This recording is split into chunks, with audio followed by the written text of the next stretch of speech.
Did you know that your own insurance pays first after most accidents in the state of Florida?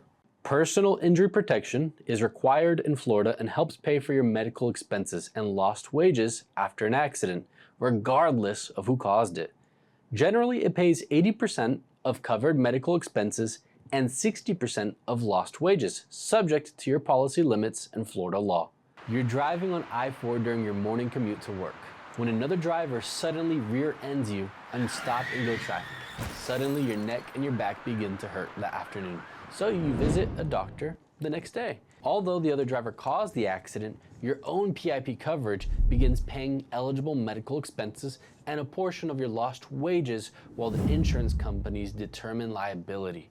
Many drivers assume the at-fault driver's insurance immediately pays for their medical bills, but in Florida, PIP is designed to get benefits started quickly regardless of fault. PIP exists to receive medical treatment and recover lost income without waiting for the liability investigation. Thanks for watching, and I'll see you in the next video of Auto Insurance 101 with Today Insurance Group.